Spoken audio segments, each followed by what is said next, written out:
অনেক, আপনি ডায়মন্ড হারবার, দক্ষিণ চব্বিশ পরগনা বলুন, সাউথ চব্বিশ পরগনা বলুন, বিভিন্ন জায়গায় শুধুমাত্র পাওয়ারের জন্য, টাকা পয়সা, সিন্ডিকেটের জন্য একে অপরকে গুলি করতেও তারা মানে কিছু মনে করে না।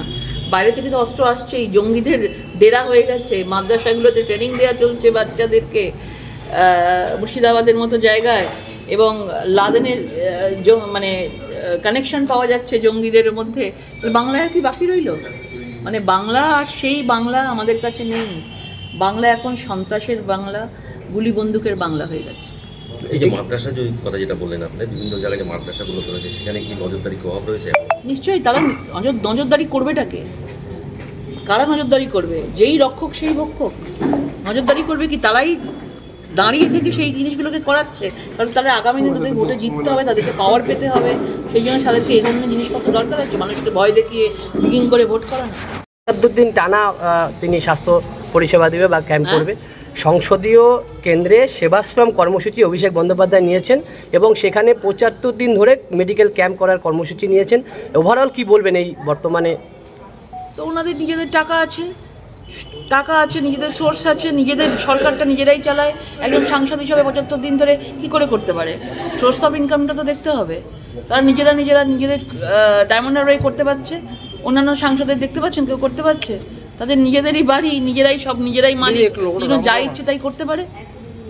ডায়মন্ড হারবারের যে ঘটনা, এবং তাতে কি আমরা অন্য ছায়া দেখতে পাচ্ছি? দেখুন, যেভাবে আমাদের একদম পাশেই বাংলাদেশ বর্ডার, এবং আমাদের প্রচুর পরিবার, অনেকের প্রচুর পরিবার ওখানে থাকে, এবং আমরা রেগুলার সোশ্যাল মিডিয়ার মাধ্যমে বলুন, বিভিন্ন জায়গা থেকে আমরা সেখানকার খবর পাই, এবং আস্তে আস্তে বাংলাদেশের আজ কিন্তু আমাদের এই ভারতবর্ষের, বিশেষ করে বাংলায় এই আজটা পড়ছে, এবং আমরা বিভিন্ন ধরনের ঘটনা থেকে দেখতে পাচ্ছি। বিশেষ করে মহিলাদের ওপরে যেভাবে অত্যাচার বেড়েছে আমরা বাংলাদেশেও দেখছি, বা এখানেও খুব একটা কম না, সেই সাহসটা পেয়ে যাচ্ছে, দেখতে পাচ্ছি। কিন্তু দুঃখের বিষয় হচ্ছে এখানে মুখ্যমন্ত্রী বাংলাদেশের একদম দুটোই একদম খুবই গায়ে লেগে রয়েছে, কিন্তু একটাও কথা আজকে মুখ্যমন্ত্রীকে বলতে শুনছি না।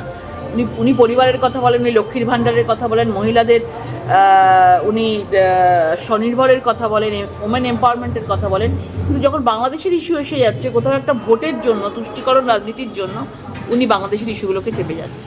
এবং হিন্দুদের ওপরে যে অত্যাচার হচ্ছে, উনি কোথাও একটা যখন নিজেদের রাজ্যে হচ্ছে তখন বলছে এটা বিজেপির ষড়যন্ত্র, আর যখন বাংলাদেশেও কিছু হচ্ছে তখন বলছে এটা ইন্টারন্যাশনাল ব্যাপার, এটাতে আমি কথা বলবো না। কিন্তু যে মানবিকতার খাতিরে ওনার অন্তত বাংলাদেশের হিন্দুদের ওপর যে অত্যাচার হচ্ছে, চিন্ময় কৃষ্ণ মহাপ্রভুর ওপর যে অত্যাচার হয়েছে, যেভাবে আটকে রাখা হয়েছে, তাই নিয়ে নিশ্চয়ই তার কিছু বলা উচিত ছিল।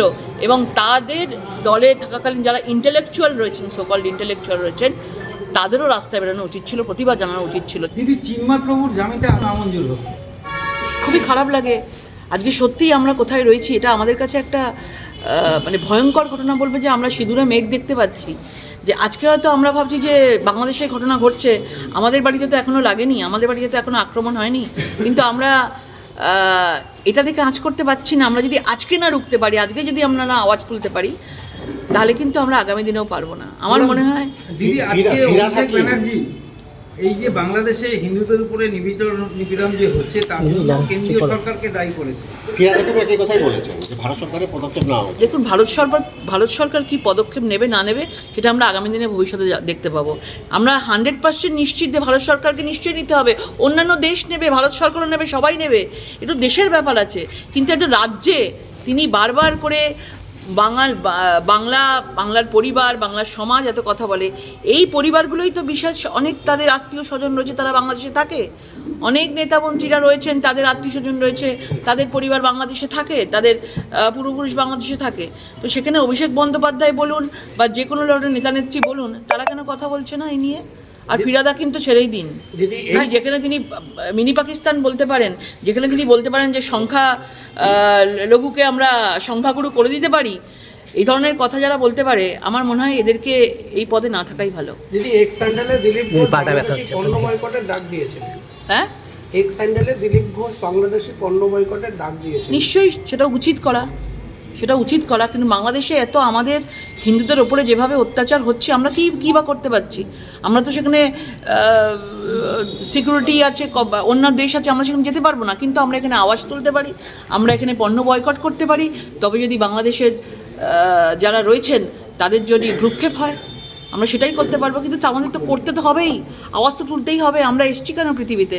শুধু নিজেরা বাঁচার জন্য এসছি না, সমাজটাকে বাঁচানোর জন্য, দেশকে বাঁচানোর জন্য আমরা এসছি।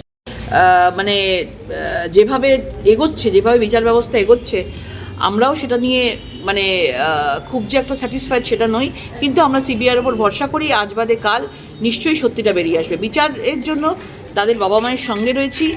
এর সাথে কোনো রাজনৈতিকভাবে কে কার দল, কে কার সিবিআই, এগুলোকে মেশাতে চাই না। এটাই বার্তা থাকবে যে আমরা 2021-এ আমরা 77টা বিধায়ক পেয়েছিলাম। 2024-এ আমরা 12 জন সাংসদ পেয়েছি, এবং আমরা জানি যে এই পশ্চিমবঙ্গে আমাদের ভারতীয় জনতা পার্টিকেই একমাত্র বিকল্প হিসেবে মনে করে বাংলার মানুষ। সেটার প্রমাণ দেখিয়েছে নর্থ বেঙ্গল। সবচেয়ে বেশি বিধায়ক নর্থ বেঙ্গল থেকে লাস্ট বিধানসভায় আমরা মানুষ জিতিয়েছিলেন, মানুষের আশীর্বাদে আমাদের বিধায়করা জিতেছিলেন এবং বিধানসভাতে গেছিলেন।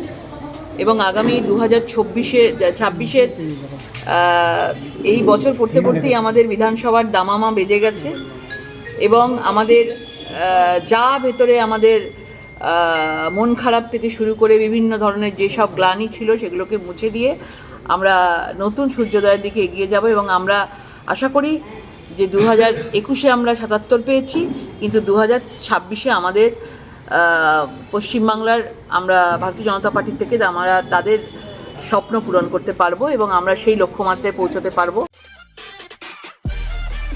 সব খবর সবার আগে পেতে আমাদের চ্যানেলটি সাবস্ক্রাইব করুন এবং পাশে থাকা বেল আইকনটিতে ক্লিক করুন, লাইক ও শেয়ার করুন।